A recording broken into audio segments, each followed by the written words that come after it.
Conclusion inevitable.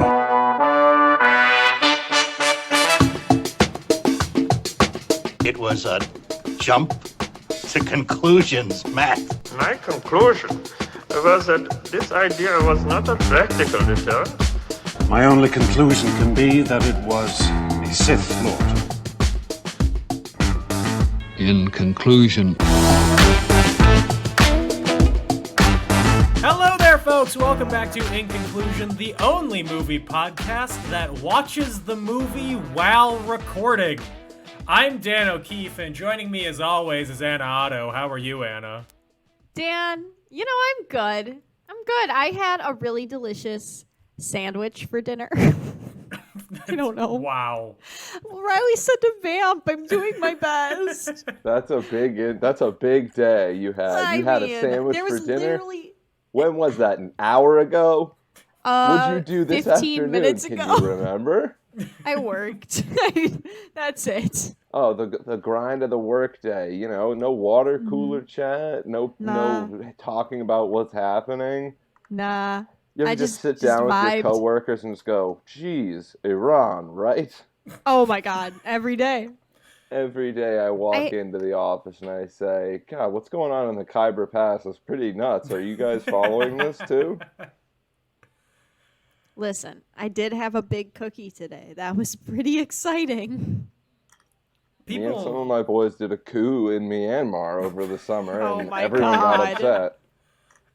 To be clear. I know you're making references to the fact that there is a revolution in this movie. I am picking up something, unless you weren't, and it's fine. Oh, no, very different. Also, I have no idea why there was a coup in Myanmar, so it's probably something bad. It's not fun to make fun of that kind of stuff. I hope everything's going well there. And I hope I got the country right.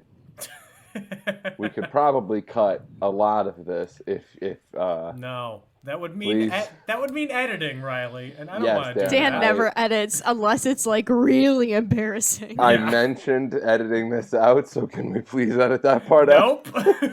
Reilly, the number of times I've asked to have something edited out. And it's even worse with Anna, because I'll say yes and then forget and leave it in. Dan gaslights me. Dan gaslights me.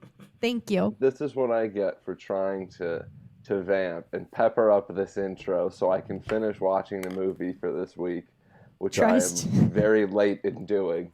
That's okay. We are very early in recording trying to distract, trying to get the intro going, which I've completely zoned out of the movie, making this all completely pointless. Well, like I said, we've had to record super early this week because I'm having a big week, Dan. What are you doing? I'm seeing Fall Out Boy on Wednesday. Ooh, is it a concert or are you just breaking in? I have plans to just show up at their homes. No, it's a concert. This is, and you've seen them before, but this is still an exciting day. Isn't it always exciting to see a band you enjoy, whether it's the first time or the millionth time, Mm-hmm. The vibes are still immaculate. I love seeing Dave Matthews Band. I get it. I think this is kind of your Dave Matthews Band, right? Sure. Let's say sure. Is it because they're my background right now? Did we notice? I think so. I think that I would understand. I've seen DMB a couple times. I feel like you've seen this group at least once. You would be correct. When I see or hear DMB, I think you've just gone to a weird off-brand Dave & Buster's. Dave Busters. Yep. Macaroni in a pot. That's a cheap-ass breakfast. David Montgomery Busters. Dave Montgomery. Oh, my God. Do you know a sad fact of my life? Oh, boy. Tell me more. Dan. The band that I have seen the most times in concert... Can I guess? Yes. Is it Weird Al? It's not. No, I wish. God. That's much more fun than the actual answer. Who is it, Dan? It's One Republic. Oh, man. My dad told me, this is a long time ago. I don't know if it's true or not anymore. Uh-huh. But apparently, my dad sometimes works in the prison. fixing stuff, a lot of times the guys in the prison will sing "It's too late to apologize," but my dad thinks the lyrics are "It's too late for sorry now," which is like my favorite thing in the world. Oh, they did that song? Yeah. Oh, heavens. Dan, why have you seen them? Period? It has never been by choice. Was it when you were working at that venue? So I used to work at a concert venue in the parking lot, and they were there for 2 years in a row, so I saw them both years, and I was like, this is fine, I guess. And then we were on vacation in Houston, and we went to the Houston Rodeo one day, and at the end of the day at the Houston Rodeo, after they do like the mutton bustin' and all the actual rodeo stuff. Mutton bustin'. It's a bunch of children who try and lasso and grab on to mutton and sheep and corral it and tie it down. And whoever does it the best wins. I don't know why, but I assumed there would be mutton chops involved. So I don't think. I think if you can grow mutton chops, you're disqualified. Because I'm talking these are 9-year-olds like holding on to the side of a sheep as it's running around in a pen.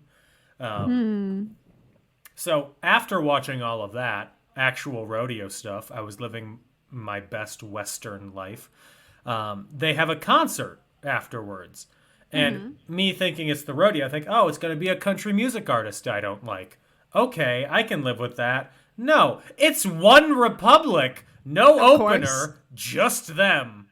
One Republic under God, baby. I love America. They can never break up because then it would truly prove that it's not One Republic indivisible. Oh my God. Oh my goodness. That's so true. Second most I've seen is Walk the Moon. Oh, okay, that's a little more fun. But it's none of these are bands that I'm like big fans of. I don't think anyone's like big fans of either of those groups. You would be surprised. Like, okay. Think of the people you know who like the Big Bang Theory. Mom? The Venn diagram is a circle. Oh. Not to disparage anyone like that, but kind of to disparage it. My mom likes the Big Bang Theory. Does she like One Republic? No, I don't believe so. You're telling me when she goes grocery shopping, she's not bopping to the entire album's worth of One Republic content that they play? Dan, nope. I just made a note for the podcast that I want to reference later in the episode. I think you're going to really appreciate. I think you're really going to like it. Oh, good. I'm glad I wrote it down. That's a teaser for later in the episode. We love a note. I will be shivering with anticipation. I underlined it. Thank you for not saying the other word. It's 3 words. Oh, God. Are we ready to pop to it, Reilly? Or I still need to introduce Reilly. Oh, yeah, sorry. Also here today. Wait, hold on. Where am I? Who am I? Who is that mysterious disembodied voice? Who are you? The man who still hasn't finished the movie, but is really trying hard to do so as we're recording. Reilly Harrington, how are you? I am doing fantastic. I am currently setting a world record speed running Ocean's 13. I'm currently streaming on Twitch at Good Game Reilly. I'm setting a world record. I haven't moved a muscle in probably 10 hours. I've been trying this for the past, 12 hours, just kind of streaming over and over. And I think I'm really going to crack it this time. I think this is the one. I mean, the hardest part is the DVD menu go through. I think if you time it right, you can skip a few frames during the Columbia intro. The sound will be still in sync, but you just lose a few frames of black at the beginning. Beautiful. Interesting. Yeah, the movie that we're talking about today, the movie that Reilly is still watching right at the climax, is Ocean's 13, the final film in the Ocean's trilogy. The last one they ever made. The end of Oceans. Sirs. The only last Oceans film of the trilogy, the whole series, all 3 movies for the fellas. For the boys, maybe. For the ladies. Girls, hello. There's more fun going on for the ladies. Yeah, you have I to think- join our subscription service, In Conclusion Plus, to get our episode talking about Ocean's 8. We don't have one. We never talk about anything for the ladies. It's always for the fellas. What, do you want to do Magic Mike next? I'm cool with that. Oh my god, I made Gage watch the last scene of Magic Mike XXL last night because he loves Matt Bomber and Joe Manganiello, and they're both in that movie. And he'd never seen the end, and we're watching it, and I was like, how does it feel to watch your heroes gyrating? That man was in the Snyderverse. Wait, which Now one? he's, Joe Manganiello. Manganiello? Yes, he Yes. plays, I believe, Deathstroke, the Terminator, Oh. in the DC Comics universe. I'm familiar with Deathstroke. I've banned anyone from playing him in Injustice when they play with me because it's not fair. Oh, because he's too cool. He's too Yeah. sick. He just shoots at you, and then you can't even get close to him. It's All not right, even credits fair. rolling. I finished the movie. Hot dog. Okay. Ocean's 13, directed by Steven Spielberg, screenplay by Brian... You Sir? did it again. Sir. I said Spielberg, didn't I? Yes. You did it again. I think you did it on purpose. I this didn't. time. I promise you. I get on autopilot when I say Stevens. He's manifesting. Well, Directed that's by- the difference between you and me, buddy. I always go Stevie Sodi, the movie man. Not Stevie Sodi. Stevie Directed- Sodi bread, my little guy. Directed Oh my by God. Steven Soderbergh, written by Brian Koppelman and David Levian, starring George Clooney, Brad Pitt, Matt Damon, Andy Garcia, Don Cheadle, Bernie Mac, Ellen Barkin, Al Pacino, Casey Affleck, Scott Conn, Eddie Jemison, Xiaobo Kun, I pronounced that wrong, Carl Reiner, and Elliot Gould. That's right. Music by David Holmes, whose Wikipedia page lists him as a DJ. Oh, no. Did I ever tell you? Okay, I hope he doesn't ever hear about this, but a guy I went to high school with, his first name was Irving, and now he goes by DJ Swerving. And I think about that a lot. I think about that so often. Well, the DJ name is so obvious there. It's Mixabod Crane. That's It's good. right there. Oh my god. Irving. I think there's a reference in there somewhere. I mean, oh my god. Released on June 8th, 2007. With a budget of $85 million, it made $311.7 million. On Rotten Tomatoes, it has an approval rating of nice. With a critical What? consensus reading 69%. Yeah. I hate it here. Ocean's 13 reverts to the formula of the first installment, and the result is another slick and entertaining heist film. Roger Ebert gave it 2.5 stars out of 4, saying Ocean's 13 proceeds with insouciant dialogue, studied casualness, and a lot of stuff happening, none of which I cared about because the movie doesn't pause to develop the characters who are forced to make do with their movie star personas. Ugh. What a loser. Loser commentary in that review, frankly. Can you read that back for me one time? I want to pick it apart piece by piece. Ocean's 13 Correct. Okay. Good start. Good start. proceeds with insouciant dialogue, Don't know what that word means. studied casualness, Nice. It's casual. It's fun. I dig that. Good. and Good. a lot of stuff happening. Correct. Yeah. So much stuff happens in this movie. It's awesome. None of which I cared much about because the movie doesn't pause to develop the characters. Here's where he's taken a turn and forgotten as a film reviewer and a human being that there have been 2 other movies in this series. The Who are second one does forced the to same make thing. do with their movie star personas. You have the best movie stars in the world in this movie. You just deal with their personas because they're great personas. It's Brad Pitt. It's George Clooney. It's Al Pacino. My son. Listen, God, I he's love Al so- Pacino with every fiber of my soul. Thank you. He's so fucking good in this movie. We have the same nose. He plays. You're right. Thank you. He plays Donald Trump in this movie, and it's incredible. It might be one of the most hysterical casting choices in any movie of the past 30 years. Probably. The only one that tops it is Al Pacino in Jack and Jill, just because of the Dunkachino bit. It's not Al anymore. It's Donald Trump. I'm trying to find my favorite picture of Al Pacino. I'll post it on the Instagram. There's a million of them. Is it him It's as actually- Shylock in The Merchant of Venice? No, it's from The Godfather. So it's when he was young. And I just think it really, it's so cute. It also gives me vibes. Wait. That has... Wait. There's a Sigmund Freud thing to unpack there. It's There's a so lot cute to because it unpack reminds there. me of me. I mean, I love me the most. There's a lot to according unpack to this, there, but we don't have this- time for that. Jackie Burghardt sticker I have. Anyway. So, we're gonna have to be a little quicker with this episode than the other two, because Reilly has lots of things he needs to fit into his social calendar. Riley wants to go out and partay. No.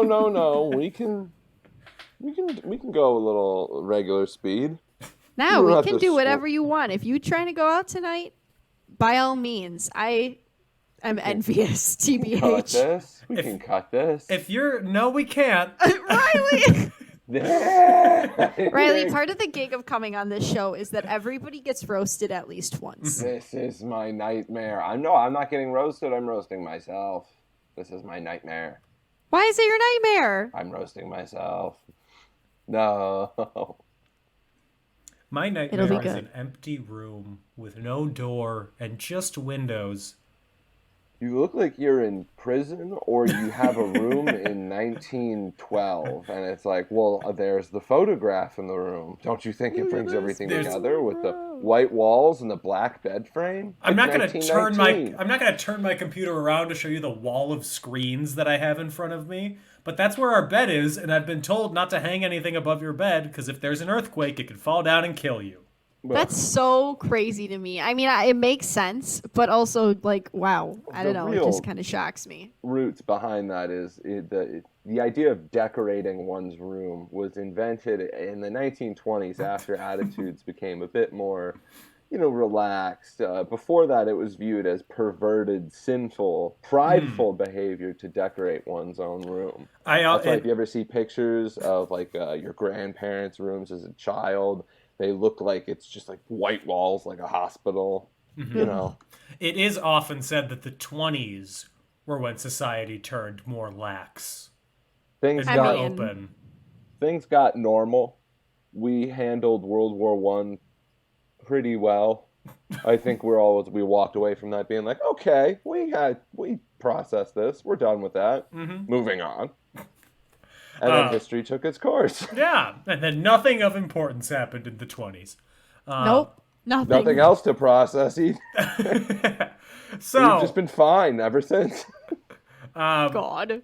let's We're just get really into tired. Let's get into the film, the picture, the movie show. Movie. The arte. Why we go to the movies, why we pay for the popcorn, why we watch those Oscars year after year. Speaking of movies, I saw Candyman, but anyway, that's just, I was really excited about it. But we can talk about this movie, obviously.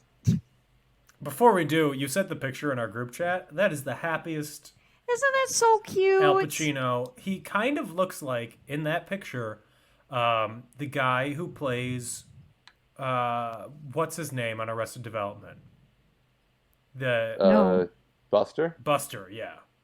Yeah, he looks like Tony Hale. Yeah, he does. Holy But also, shit, that would doesn't be it kind so of- funny in a movie. Tony Hale as Al Pacino. No, wait. Ooh, they're doing all those mini-series like, the making of The Godfather. They had that one with Armie Hammer before he started doing all that stuff. That All the eating. cannibalism. Or he got, really caught for it. He was doing it before. I can be the Al Pacino nose stunt double, I'm ready. There They was should get a reason Tony why Hale to play John Cazale. the greatest actor of all time, I think. Statistically. Like, movie for movie. Statistically, yes. He had nothing but grand slams. Yeah. Like, he was in literally the best oeuvre ever. Yeah. That was a tongue twister. Literally the best oeuvre ever. That is difficult. I'm amazed I made it through that one and didn't fuck it up. We're very proud of you. So, Ocean's 13 starts out, and it was a little too dark for me to kind of see what was going on because I was watching this outside and my screen brightness didn't go up high enough. But from what I could gather, Rusty and Danny are doing some high-tech job that looked like they were trying to Mission Impossible their way into somewhere when they get a phone call saying that Ruben has taken ill. My biggest nightmare. Literally, Gage and I turned on the movie, and Gage goes, how's Reilly going to handle this? I was when I first saw this movie, I got so nervous because I didn't know how the trilogy ended. And I was like, I've heard this one is kind of mixed reviews. And as soon as the things started going sour, my hands were up. I was in defensive mode. I was like, Soderbergh, I'll find you. Sorry if you're hearing me clank around. Excuse me. Sorry if you're hearing me clank around. I was just trying to put my feet up on a chair, and I kicked 3 things in the process. So, oops, my bad. So Ruben, from stress, has had a myocardial infarction. A very funny word for a very serious event. I find that a lot of the things that you say about heart disease sound kind of funny, but are not very funny in reality. It's the infarction part. Mm-hmm. There's what's the angina? Mm-hmm. That's something that has to do with your heart. That's a word that makes me laugh, but is definitely not something to be laughing about. No, it's not. What could cause such a stressful incident for Ruben Tishkoff, Dan? Well, he was attempting to open a brand new casino and make a legitimate business with his business partner, Willie Bank, played by Al Pacino. Not Willie Bank. But so he gets screwed out of the deal. Last minute. Right as he's literally standing in the site as it's under construction, and he gets screwed out of the deal. And then he has a heart attack. It breaks your heart. Literally, it almost does. breaks his heart. Yeah. And it breaks my heart as an audience member. Because Elliot Gould, we love Ruben. Everyone loves Ruben Tishkoff in this trilogy. If you've made it to 13, if he's not one of your favorites in the crew, I'm sorry, I don't think you get these movies. You don't get the soul of it. But when he gets betrayed at the start here, he mentions that him and Willie Bank, they go way back. Way back. They both shook Sinatra's hand. Mm-hmm. And to me, as an audience member, I was born in the late 90s. I don't give a shit about Frank Sinatra at all. No one my age does. Bite your tongue. Bite your tongue. No one my age does. Finishing my thought gracefully. No Bite one your my tongue, age sir. does. But you were with the wrong crowd for that energy. Even I understood that if you both shook Frank Sinatra's hand, you don't fuck that other guy over. Mm-hmm. That is a code. But this Willie Bank character, this Al Pacino, hamming it up in the mid-aughts performance. Serving. Just going off. Just having a ball. Making a meal out of every single scene he's in. Mm-hmm. Stabs him in the back. Could have threw him off the roof, basically, but he doesn't. He lets him stew with it. I need to say, you seem personally hurt by this. This movie is all about one of your personal homies being deeply wronged and then declaring open season on the person who fucked with them. Mm-hmm. It's beautiful. It's about being really good friends. It makes me smile. It's a really fun movie. So then, after seeing Ruben, Danny gathers up Ocean's 11, as many as they could. Not the women. because busy. they're busy. This isn't their fight specifically. Sigh. Yeah. It's not their fight. To basically ruin Bank and the casino, which has changed its name to The Bank. Ridiculous. I'm pissed. And I'm going to be pissed. There are two ways that you can get at Bank. One, he loves winning the 5 Diamond Award. So they Which need is so bougie. to stop him from winning the 5 Diamond Award. Every hotel this guy's ever opened has won the 5 Diamond. And if this one doesn't, it's like the greatest embarrassment of all. Mm-hmm.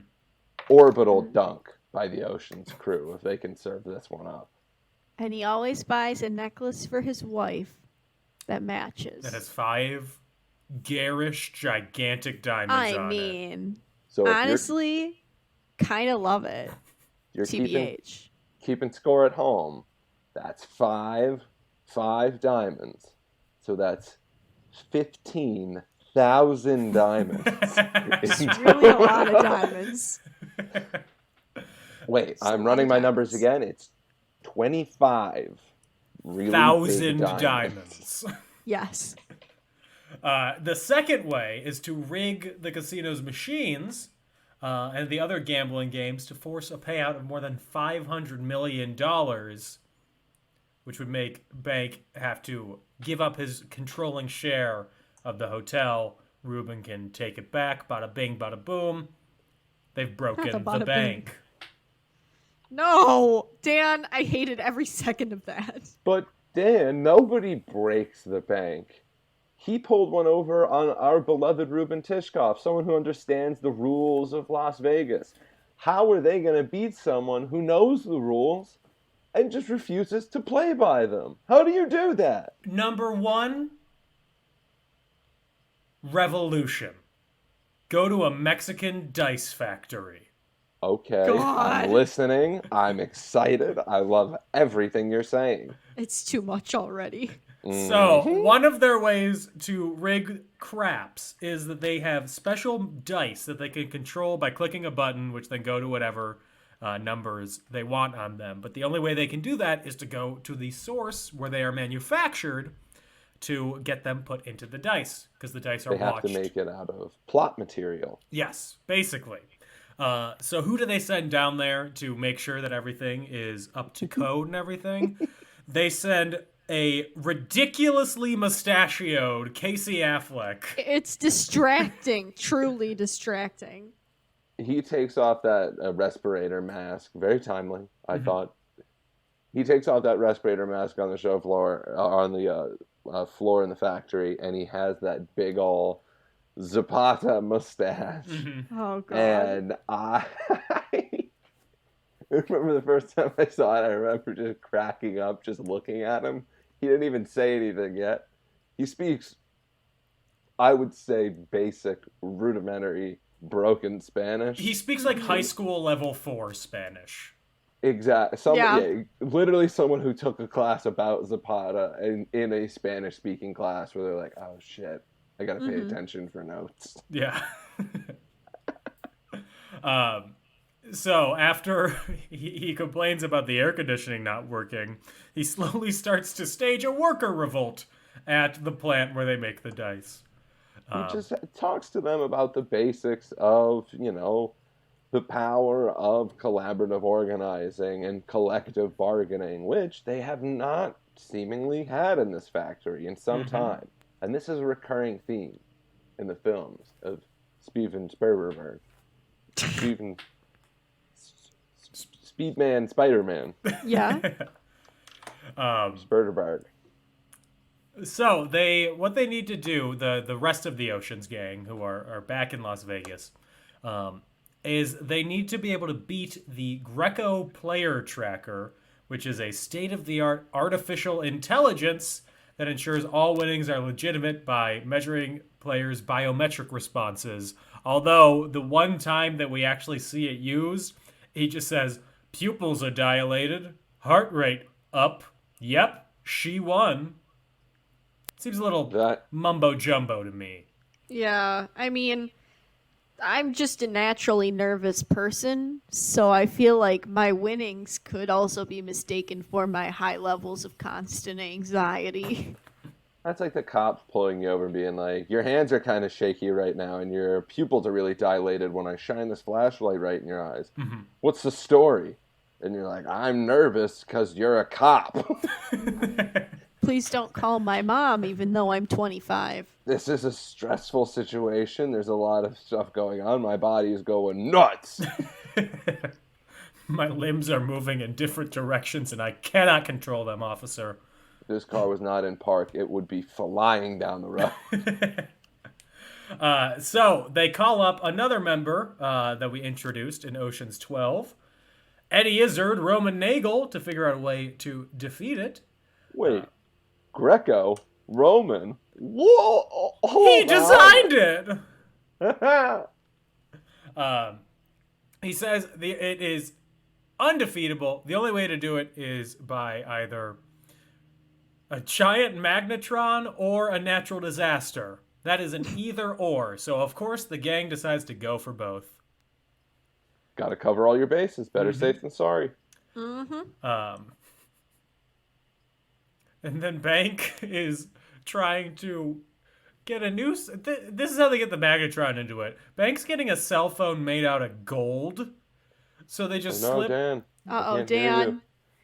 We lost to Dan. I can still see you. I can't Can tell you us see apart me? at all. I'm not editing this out of the recording if you disappear and I disappear. But Dan, I'm I still can here. see Daniel waving goodbye. God, it looks like Daniel. Boo-doo-boo-boo-boo. Must be the clouds in my eyes. Don't sue me, Elton John.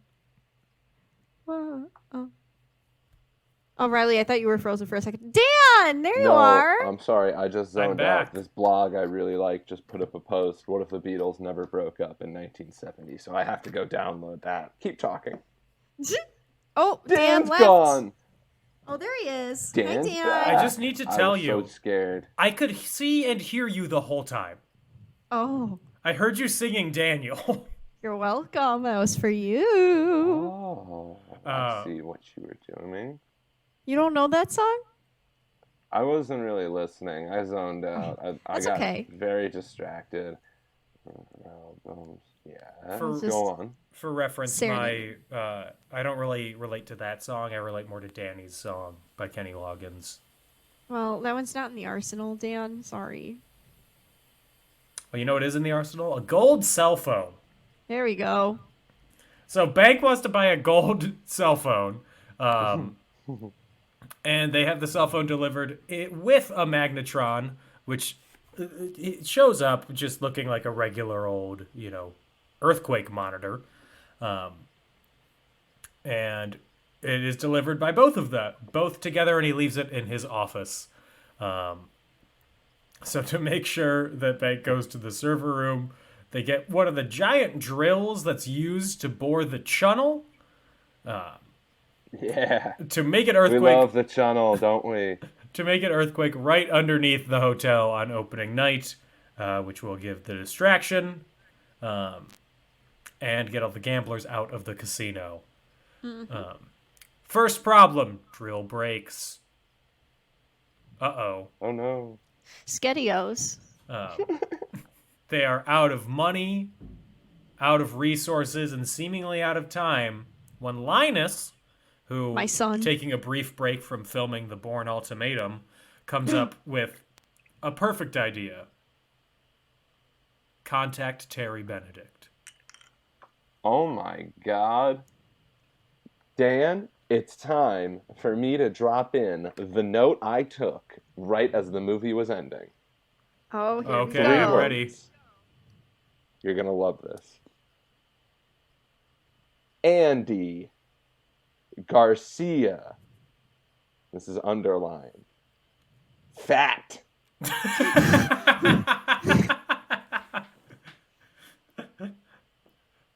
Oh my! He's great in this movie. He's being a real ham. I love it. Mm-hmm. He also looks like a real ham, and I love it. I'm only laughing because of the buildup that you had for that. Yeah, you wrote the note while we were getting ready, and then 30 minutes later, this is the payoff. You were talking about something else. I didn't want to cut in and just be like, God, Andy Garcia's so fat in this movie. I just wrote it down, and then I looked at it on the paper, and I was like, that's great. He doesn't have a lazy eye in this one, though. Yeah. His whole body looks lazy. Oh my gosh. Lord. So, Danny goes to Andy Garcia to get him to purchase the second drill. Terry Benedict, he's got a grudge against him, though. Because they're in the casino business together. One's got to beat the other, and Terry Benedict, nobody beats Terry Benedict. So he offers Oceans the money only if they steal the 4 diamond necklaces that Bank still has. So it's 20 diamonds. Currently, the 5th would make it 25. My math was wrong the whole time. It's okay. My math is always wrong. Nobody corrected me. And now I look like a fool in front of your listeners. Reilly. God. I majored in what was functionally film. Anna studied theater and Spanish. There wasn't much math being done for us in the past 7 years. I've never looked at math in my life. I use a calculator for everything. Calculator? Hardly know her. Literally. Ayo. The last math class that Anna took, she sang the national anthem in front of it. Got extra credit, baby. And then Dan's class was told the same story about it. You can't see this on the podcast, but ever since Reilly said the calculator joke, he's been making finger guns and doing very quiet pew-pew sounds. Oh my god. Bump that in Audacity. Cut out all that other stuff I said. Bump that audio. Oh god. Drop in a couple audio drops behind me. For reference, I'm also not cutting out the part where I dropped because it takes too much time, man. Oh my god, Dan. All of our faults are revealed on this podcast. No. It's a very naturalistic such film. A loser. Yeah, it takes something big for us to edit it out. True. Am I right, Dan? It does. Let's see. I'm going to start saying words and we'll figure out which one's the limit. No, not that big. Smaller than that. And a 1. And a 2. Oh god. So, and we're back. Linus gets disguised as the assistant to a powerful man. The powerful man being the amazing Yen, disguised as a big-time Chinese gambler. He's disguised as his assistant, and he's going to seduce Ellen Barkin. He's got the worst nose prosthetic I've ever seen in my life, too. Look, you say the nose doesn't work. I am of the belief that I think the nose really plays. Couldn't be me. I think it works. Anna, I just need to ask the question. Did you realize that's a direct quote from the movie?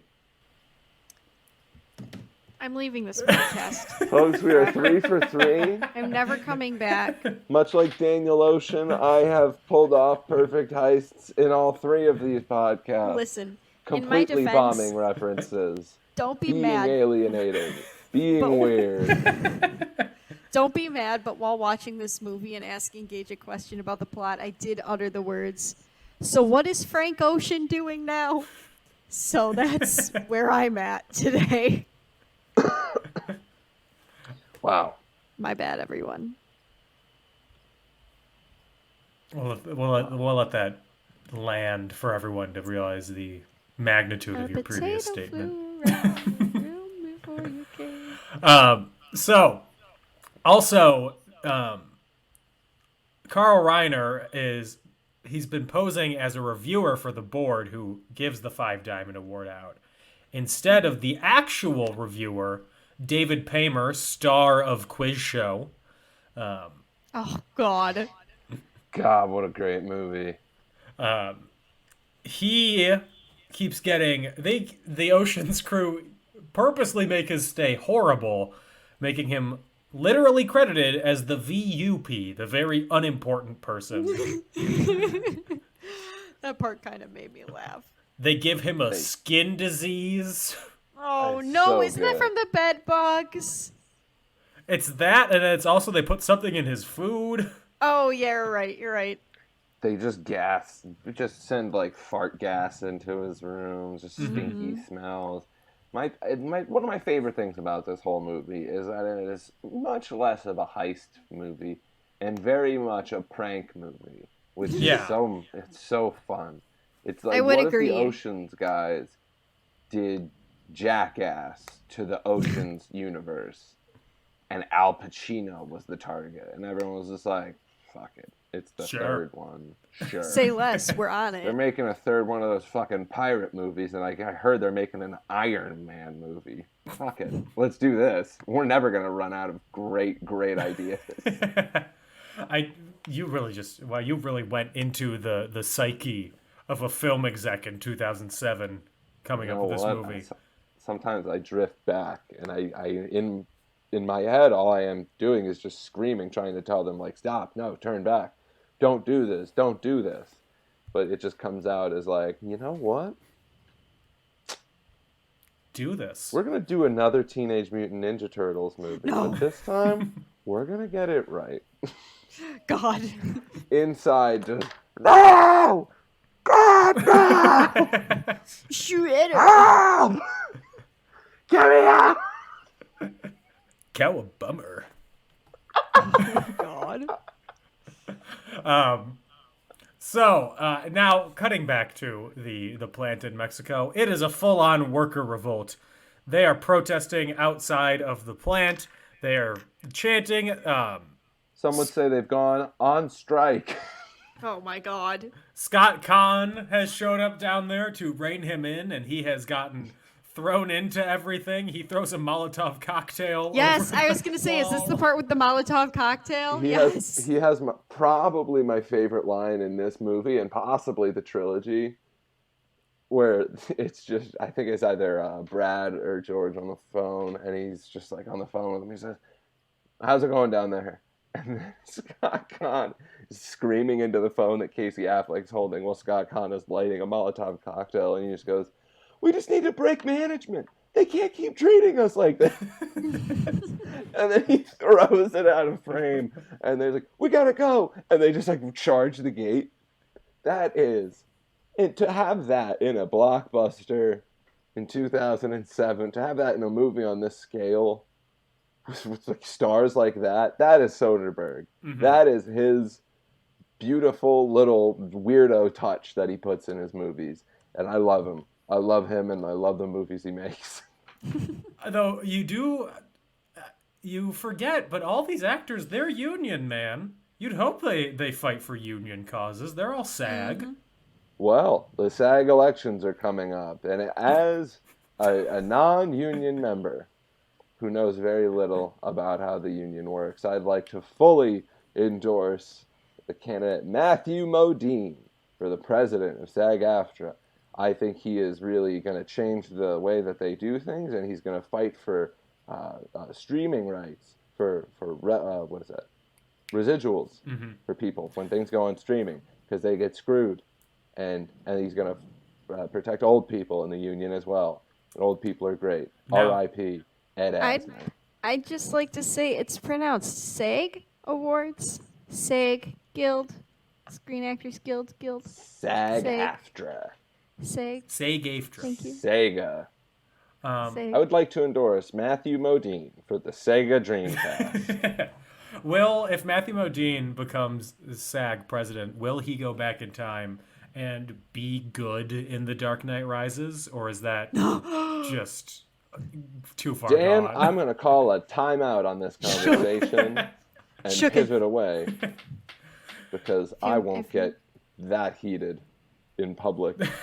I haven't seen The Dark Knight Rises since I saw it in the theater, but I remember Matthew Modine being pretty good in it, because he's always at least pretty good in movies. Sometimes he's excellent. You should go watch it and then listen to our Dark Knight Rises episode.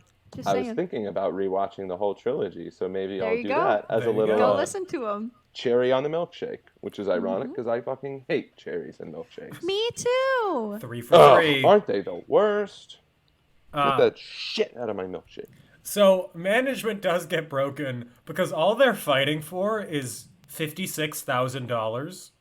Mm-hmm. That's so $350 a week additional. So they just write him a check, and then management gets broken. So the dice get made. Woo. And then Score 1 for the boys back home. and then it is opening night, and the plan seems to have gone awry because an FBI agent has shown up. Another FBI agent showing up in this film series. Well, they're not going to pull the same gag twice. That So would be, mysterious. that would be absurd. And they arrest Livingston, who has been rigging the machines, because they're like, this guy's been rigging the machines. We're on the lookout for his compatriots. He's the biggest threat. You got to take him out of the picture. And Danny Ocean, he knows that Al Pacino, he's got the illegal FBI records of all of them. So they need to break in and change and Photoshop themselves in real time to ensure their safety. You know how files work. Yeah. And you know how files worked in 2007. They really need to hack the mainframe and debug the JSON. What you don't seem to understand, and I've seen this movie a couple of times. I pick up a few things. Is that it's a Unix system, and they know this. They know how that works. That's a Jurassic Park reference.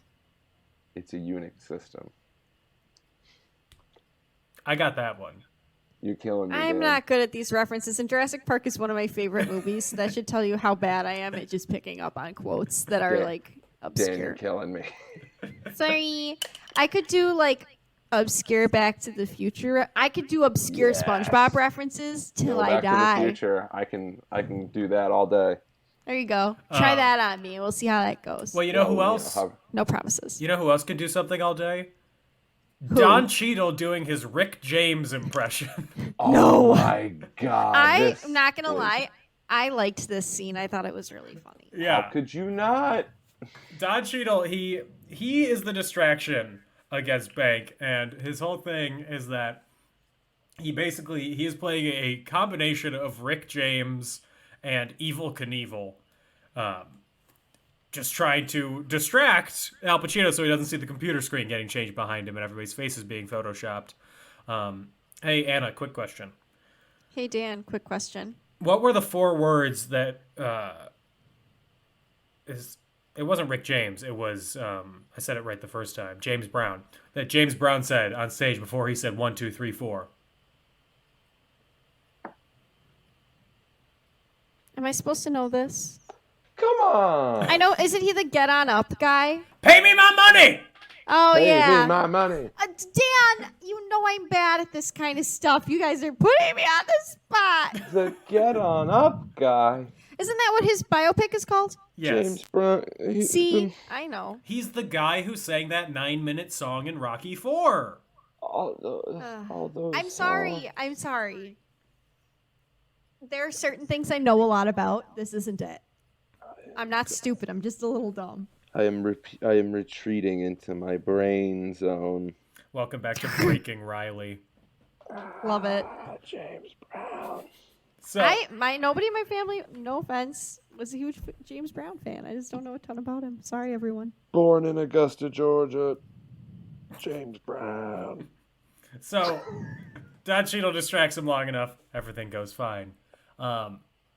Linus, in his plan, he is trying to distract Ellen Barkin, and he does so because she's in love with him. Oh, that's Ellen God. Barkin. That's who it was. Yeah. Or I guess more in lust with him. She wants This to bone scene that also nose. had me dying. She is No, not the nose. Yes, She's the nose. Oh, it was the nose. It The was nose not the played. nose.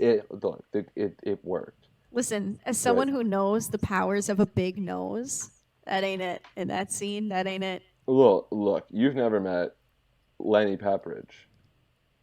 which is one of the best names in this whole franchise. It is a good They name. got great. It's not my favorite. We'll get to my favorite name in the whole franchise in a minute. But God, she is so freaking horny in this scene. It's so funny. They don't you don't get scenes like this in movies anymore. I mean, I just don't get it.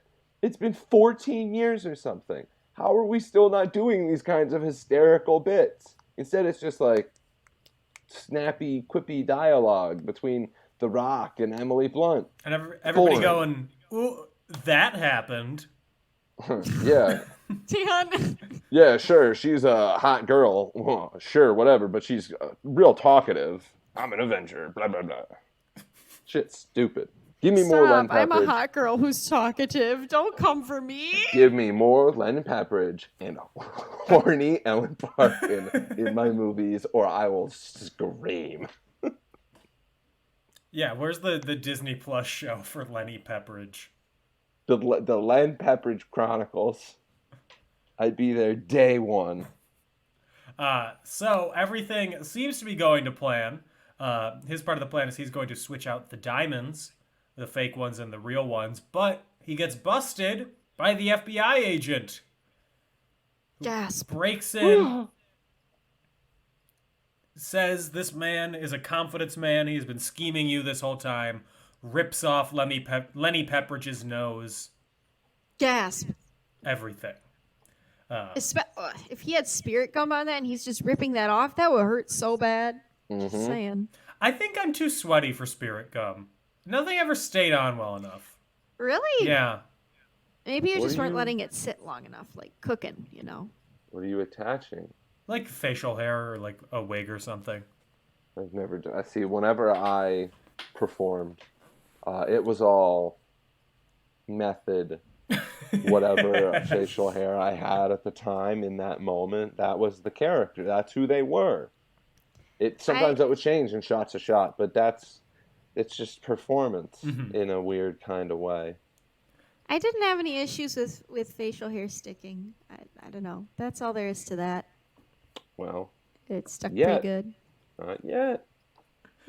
So, Linus and the FBI agent go to the roof, where the FBI agent is revealed to be his father. Oh, wait a minute. Who did they cast to play his father, Dan? Well, let me tell you. The actor playing Robert Bobby Caldwell is Bob Einstein. Uh-huh. Marty Funkhauser from Curb Your It's Enthusiasm. Funkhauser! Little Orphan Funkhauser! I got so excited when they cut to him, and it's like, all right, we're going to Langley or wherever the FBI is located, those weirdos. And it's Funkhauser at a desk. Hello! I cracked up. I was immediately, it's like, yes! They did it. And I had no idea who he was playing until it all came together right at the end. The perfect cover. So, on the roof, they are caught. What? By the Night Fox returning from the previous film, who is there once again to steal the diamonds from them. He'd been hired by Terry Benedict because Terry Benedict doesn't trust Danny. Once again, I get it. Why would he? He still doesn't have a reason to trust Danny, but... So, the Night Fox, he takes the diamonds from Linus, then he just parachutes off the building. Predicting Hangover 3. Hangover 3, I was just thinking that. And Ken Jeong flying over Las Vegas. God. So it's like poetry, it rhymes. Danny knew that Toulour was watching them the whole time, the Night Fox. So they give him fake diamonds. 9 steps ahead. Twist. What a twist. What a twist. On top of a twist. Yeah. This is a curly fry. Because it's just one continuous twist. And don't we love curly fries, folks? Don't we love it? Lord. So then Toulour, seeing that they're fake diamonds, he throws them out. He's angry, and he's been had a second time. And then Linus and his dad, you know how they get the diamonds? with a helicopter that they just rip them. Absolutely tear them from the building. Yep. Got him. I mean, Al Pacino's ass. yo, But they're not done yet. No, they're not. That's not only even close. one part of it. What do they have to do next? Oh, what? Huh. They have to disrupt the Greco, which they do. And then they have to win all the money with all their rigged games, which they do. A woman breaks the bank. I felt so good for her, honestly. Right? I'm glad. I mean, like, I know it's part of the heist is that they didn't want it to be like directed back to them by winning themselves. But you know, she was probably so stoked, like obviously, and it just made me feel so good and warm to see a person that wasn't them win. I don't know. It just made me happy. That was it. It's not about them getting a big score. It was just about the bank. It's just about bank losing money. The house Exactly. has to lose, and they have that. That's why they have that little cute scene where Danny is watching Oprah with a bottle of wine, Oh, I love that scene. and then he's like, you know, he just really likes like, oh, they're gonna build her a whole house. Like that's that kind of same spirit and same energy and feeling you get, and then they do it again a third time in the movie. You get that nice little payoff. Just great. So they, all their rigged games, they come to fruition. And then they set off the earthquake underneath the building, which leaves everybody rushing out of the hotel. And the perfect cover. And then we see Al Pacino, and he is lost. Basically, he is lost outside of the building. Everybody has run out. All the money has been taken from him. The reviewer from the Royal Review Board, the very unimportant person, tells him that he will not be winning the 5 Diamond Award. Affleck and Khan as like the bellboys, like telling that guy like, all right, sir, you've gone smell blind. You need to pack your things. You have 15 minutes. 15 minutes, sir. Pack your things. Pack your things. And then the second the guy is like, all right, and he closes the door, like it closes, and then they just sprint away. They just sprint down the hallway like 12-year-olds. Then the consistency of every performance in the whole crew through the trilogy is a testament to the fucking incredible casting. No one else could make those parts sing and work as beautifully as these guys do. So then Danny sees Bank after he realizes his defeat, and he lets him know that, you know, he and his gang, they did the whole thing. They did it for Ruben because, you know, they shook hands with Sinatra, and you never cross someone who shook hands with Sinatra. These grudges, they're awful. Nobody wins. And then Banky tries to threaten Danny, but Danny's like, I already know all the people you're going to threaten me with. They like me a whole lot more than they like you. And then he smolders off. Kills it. Just crushes it. And then the group used the money that they made to buy a property north of the Vegas Strip for Ruben to build his own casino as a final thank you to him. And then because Terry double-crossed him, Danny donates all of his money to a children's camp for orphans, and then Terry has to go on Oprah and explain why he donated all the money. So good. Also in their conversation, Danny, when Terry's like, I want that money, Danny's like, okay, I can take it back. I'll call the orphanage.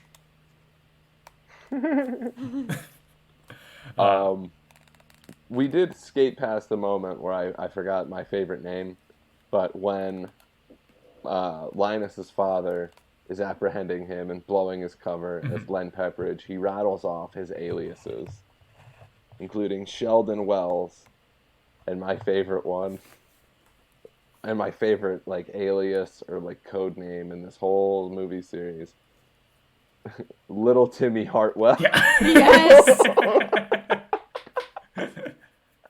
I wrote it down as the movie was ending because I saw it in the closed captions. Seeing it written out is really, really fun. You just have to. What would that alias be used for? Matt Damon as hi, I'm Little Timmy Hartwell, and then having Funkhauser say that name. Yeah. Give me a break. I fell down a well. So then at the airport, Danny, Brad Pitt, Rusty, and Linus, they're sitting there. Linus gets up and he's like, "You know where to call me," and leaves. And both Danny and Rusty are like, "Well then, look at Big Boy over there. Look at Mr. Jason Bourne." Jesus Christ, it's Jason Bourne. There is a scene where they're talking about like all the like avenues they had, all of the like options they were going through, and he was like screwed. He was at the end of his rope, and he's like walking and talking, all pissed off on his phone in a shot, and it looks like something straight out of the Bourne movie. That was filmed in London during the filming of the Bourne Ultimatum. That makes total sense. They probably were just like, "Hey, Steven, like he's on set right now, and if you got to do pickups, like you've got him for 45 minutes. You can use some of our crew." Yeah, right. We'll roll. I have not seen any of the Bourne movies, and I could still look at that and be like, "Oh, that's them. That's that look. That's how they look." Just imagine the camera shaking 90 so shaky. inches. So shaky. Yeah. And then, so Danny and Rusty, they say their goodbyes. They go to leave. Rusty sets up a slot machine. I love this part for too. David Paymer. David Paymer wins the big He $11 deserves million, it. and then He we roll deserves credits. He does deserve it. And that's Ocean's 13! We did it! We made it! And it was a quick run, Reilly. Riley can go out with his friends. All right, give me a break. Give me a break. Pour one out for me. Why would I pour one out? That's a waste of a drink. Because it's for me, because I can't go out ever again. I'll just drink it. Okay, drink one for me. All right. A G&T, preferably a G&T. Riley, Tonic. as the guest, you go first with your thoughts. You know, this is the one that I end up rewatching the least because I think 12 has like the most beautiful cinematography of the series, and I think 1 is just so tight and it's really quotable and fun. And this one I feel like just gets a bad rap for being the last one of a great trilogy, and everyone's always eager to shit on the third in a trilogy, like Jedi. Weirdly not Indiana Jones, but like the X-Men movies, Dark Knight rightfully Rises. so, and Dark Knight Rises, which, you know, may or may not be justified. Spider-Man, probably Spider-Man again. But this one, when I rewatch it, it's just so fun. It has a lot of like the best like character bits because it does feel like a rehash of Ocean's 11. It does kind of, because you're back in Vegas, you got the boys kind of splintered off again doing their own bits, probably because of shooting schedules, but it's just so fun.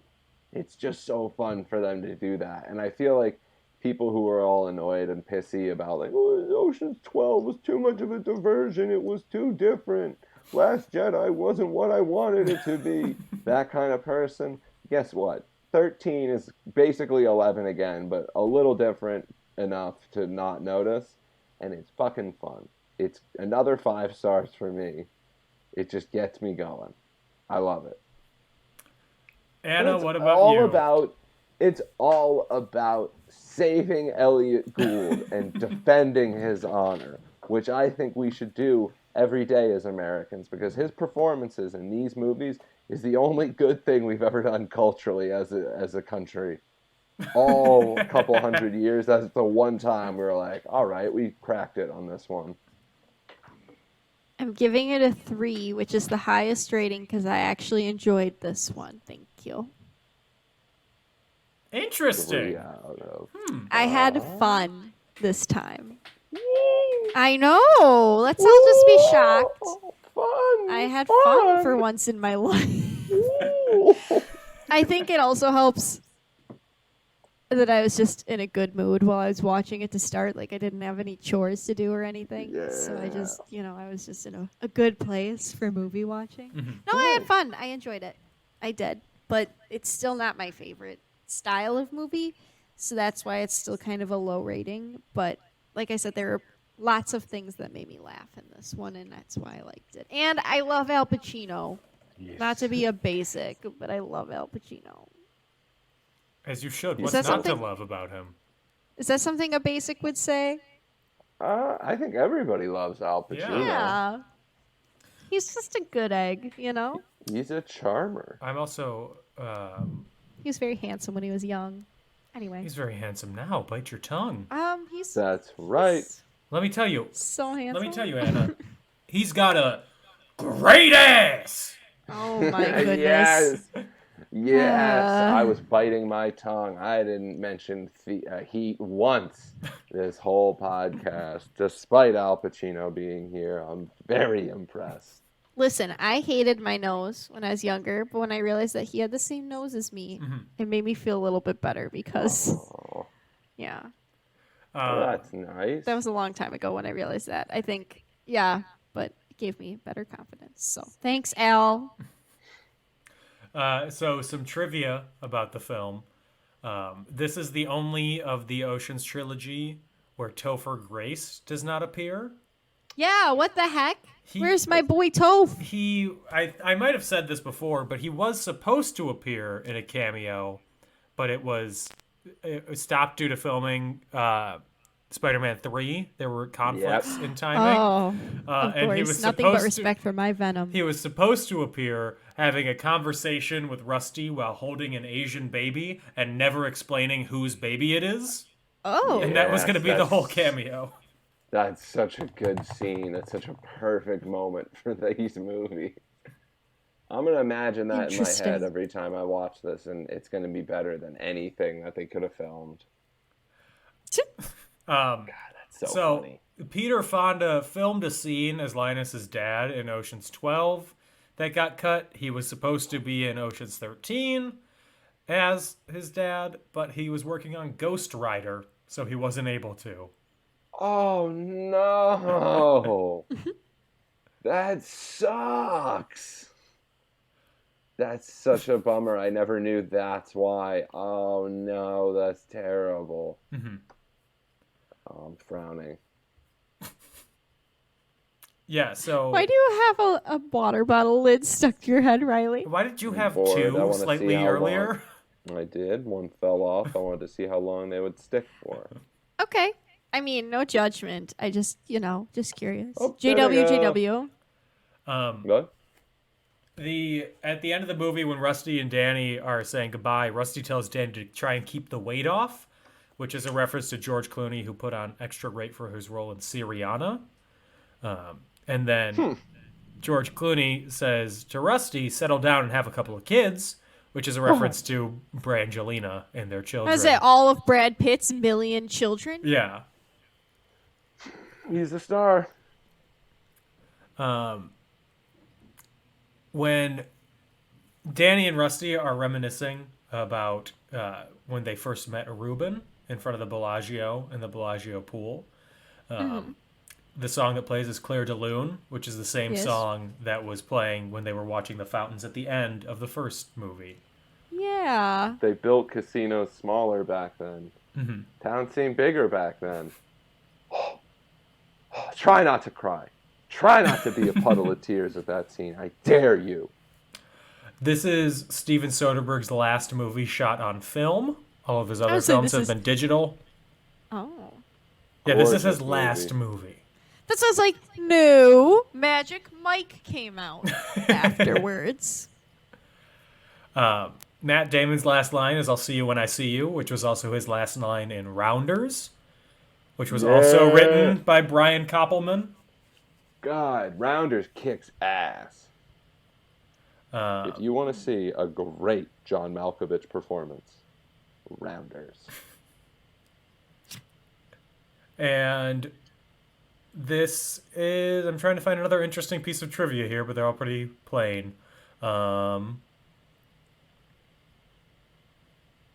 This was the last movie that Joel Siegel reviewed for Good Morning America. Oh. You know, I'm sure that seems like a fact that would be interesting to me and me alone, and I don't even find that interesting. But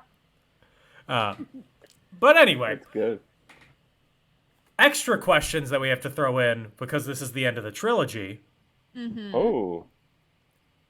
What was your favorite scene of the whole trilogy? Reilly? Do you want me to go first? Yeah, Yeah, you you're go the first. guest. Okay. I want to say I could probably give you my favorite of each movie. Okay. 11 is the meeting with Ruben at the very start, because that was the moment I realized I'm in. I'm totally in. I get this. I get it's for me. My favorite moment in 12 is definitely Brad Pitt jumping out of the window at the very start, and it freeze framing on him popping out into the rain. I think that's just a great moment. And this one,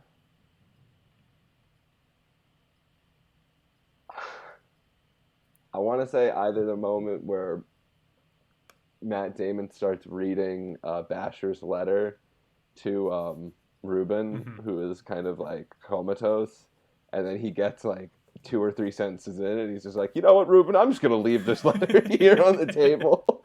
It's like that, or the scene where everyone's winning in the casino. Ruben's just cleaning up, and he's all smiling and healthy again. The boys are just completely decimating bank, completely breaking the casino. The house is losing for the first time you've ever seen, and it's just, I think that's a really fun, cathartic movie making scene that I think might be the whole Crux pinnacle of the series. Yeah. It's all about the little guy knocking over the big house. Anna, what about you? Am I to give one from each movie as well? You or can, no? or you can just pick one overall. Well, I really like the poker scene with all the celebrities at the beginning. It just warms my heart in the first one. But I also really like the scene with Julia Roberts pretending to be herself in the second one. And then in this one, I like when Matt Damon is trying to be seductive, and then his dad comes and, breaks it up. Yeah. I just think those are my 3 favorites. I hadn't thought about 3 favorites. I only had my one, and it's when the group is all together in the first one and they're planning the heist itself. I just like all the Classic. incidental dialogue that happens throughout all that scene. So good. I guess in Emily 12. Dickinson. Yeah, in 12 it would also be that scene where they plan it again. Oh my god. And then in this one, it's probably the end where everything is coming together really well. No. And then my additional favorite scene is when they watch the fountain and Claire de Lune plays, and they all walk away one by one. I just think it's very beautiful filmmaking. If they only did the one movie, that would be such a beautiful ending. But the fact that they just have it as that is, it's almost like the end of the Fellowship of the Ring. Yeah, they do that. They send him off down the river. Don't they break up at the end of Fellowship of the Ring? Shit. I don't remember. Those movies are too I long. only like the happy parts with the Disagree. hobbits. Disagree. But it's like that moment where they're all they're tied together. Now, they're not just accomplices. They're Ocean's 11. Yeah. Oh Although my they God. agreed to call it the Benedict job. And then, what is your favorite of the 3?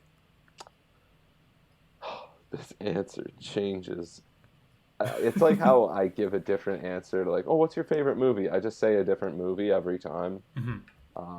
because like who's gonna fact check that? Also, it's more fun that way. I don't know. Sometimes I think 12 is the best. Sometimes I think it's too shaggy. I want to say maybe 11. I think the first one, just because it's just like, I think, yeah. Mm-hmm. The other two are also like 5 baggers, perfect, 5-star, excellent, million bags of popcorn, excellent movies. Mm-hmm. But I think the first one might just be the most fresh and the most fun because they're young and spry and it's new and exciting. Anna, what about you? I like the third one. I just thought it had the most funny parts. Mm-hmm. Sorry. No, I mean, you're I good. kind of said that before. Like, that was my favorite one. I enjoyed it the most. It had more actors that I like, and I just enjoyed it. Mm-hmm. I like 11 the best. I think it's the tightest of the three. It's and it's the most, I don't know, 50s, 60s feeling of the three. And I love the fake 50s nostalgia stuff that we have now, not the actual 50s, but the stuff that has lasted, everybody's looking at with rose-colored glasses. That's fun. But also, Pleasantville, basically. Pleasantville. Although I do have a book in the other room about Julius and Ethel Rosenberg, who were spies that were put to death in 1951 by the U.S. government. Oh, don't I know it? Uh-huh. Oh, yes, you do. New Jersey's finest. That's right. And Also, a fun connection, the Rosenbergs come up in another Pacino production from the aughts. Angels in America on HBO. He fucking crushes it, and he talks about the Rosenbergs. But I have that book and it's from 1954. I got it from the library, and I'm like, ooh, yeah. Contemporary reports, baby. I bet it was pretty heated. Yes, it was. The big debate was on whether Ethel was actually a spy or not.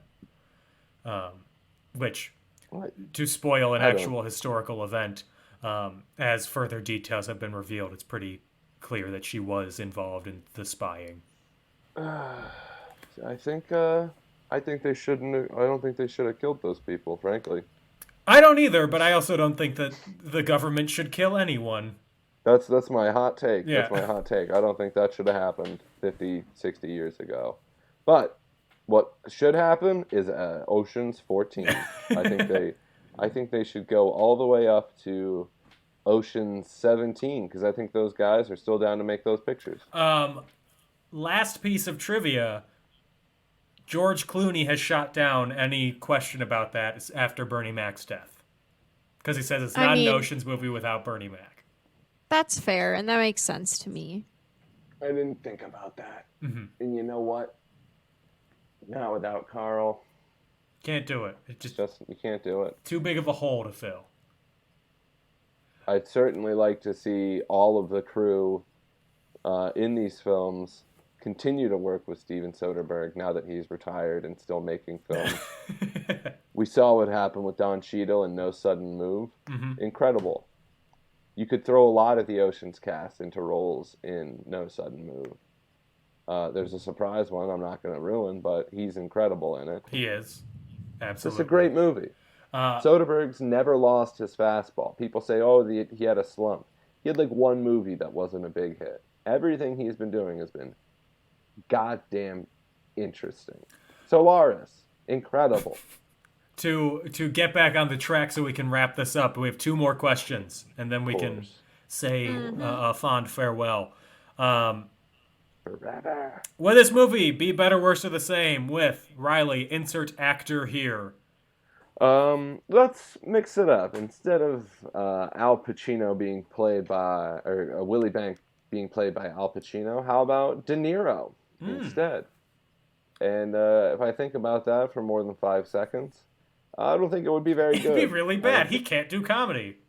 I think he can do comedy, but I just don't think he particularly likes to try at comedy. He only works in comedies when he is the source of the comedy due to his seriousness, like in Meet the Parents.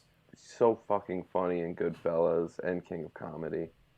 In Goodfellas, just like that scene where he's like, yeah, she's going around, I can't have it. I can't do it. And he does like that little shrug thing. He's like, I can't have it. It's one of the funniest things you'll ever see in a movie. Anna, better, worse, or the same? Jonathan Taylor Thomas as Linus. No, it's gotta be Matt for me. I'm sorry. Full stop. Is there any place for JTT in any of these movies? No, I don't think so. I really don't. Topher Grace. Oh, yeah, maybe. It's Topher Grace. Yep. That's smart. You're right. That's the only place, though, He's still called Topher. Yeah, he's playing real-life actor. Oh, God, Topher he's playing Grace. Topher Grace. Yes. Yeah. Very fun. And then better, worse, or the same with Jimmy Stewart as Carl Reiner's role. No, it'd be worse. Although Jimmy Stewart doing a British accent, kind of want to see it. He's had to have at one point or another. And then last question. Scale of 1 to 5 diamonds. What do you give this? I'm giving it 3.5 to start off. Reilly, what about you? 5 diamonds.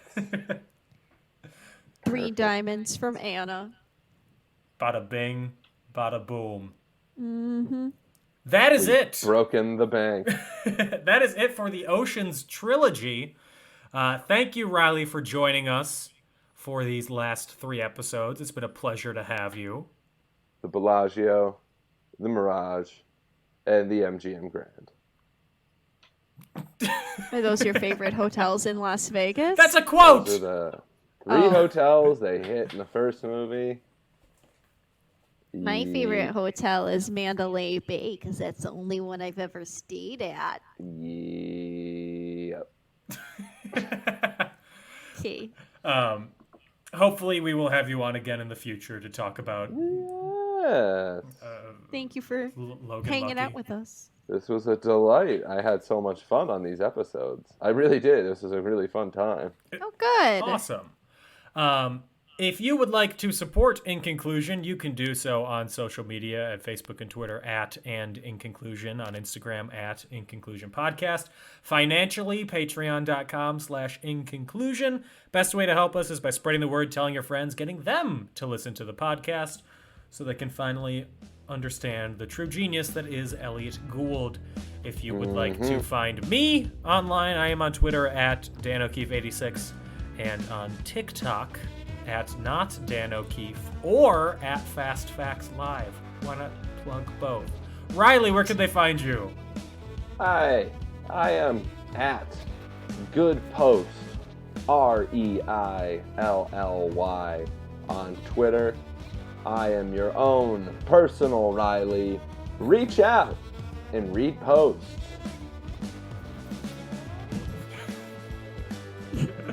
Anna, where can they find you? Hello. You can find me on Instagram @AutomusPrime818, or you can find me on Twitter @AutobotsRollOut, capital O for Auto, capital B for Bots, capital R for Roll, and the O in Roll and the O in Out are zeros. I realize I didn't announce this, but next week we are starting the Austin Powers trilogy. Woo! So I've never seen Austin Powers before. I'm really excited. I've been wanting to watch these for like a really, really long time, and I kept saying to Gage, I should suggest Austin Powers, and then I kept forgetting, so I'm glad we made it. I'm glad we made it here, Dan. I think we got Riley's Reilly freaking out. freaked out. Reilly, can't wait to have you tune in. I'm very excited. I love the Austin Powers trilogy. They're perfect movies. You can watch all of them in like 6 hours. Just Love straight through. With back breaks, to back too, to because back. they're like 90 minutes each. Exactly. Love They're that all, like, energy from Mike Myers. 90 Okay. or 98. It's not that beefy of a joke. It's pretty thin. Yeah. But it's so fucking funny. I love stupid comedy. I love like- stupid.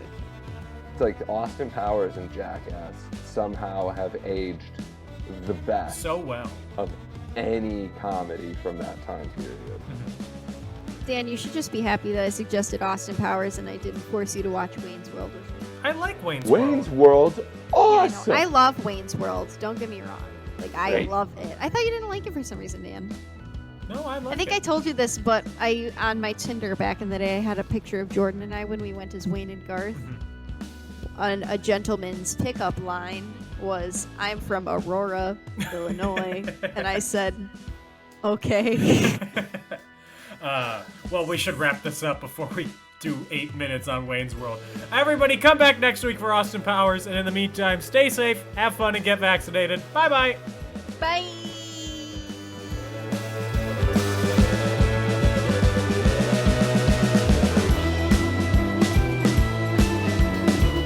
Macaroni in a pot. That's a cheap ass breakfast.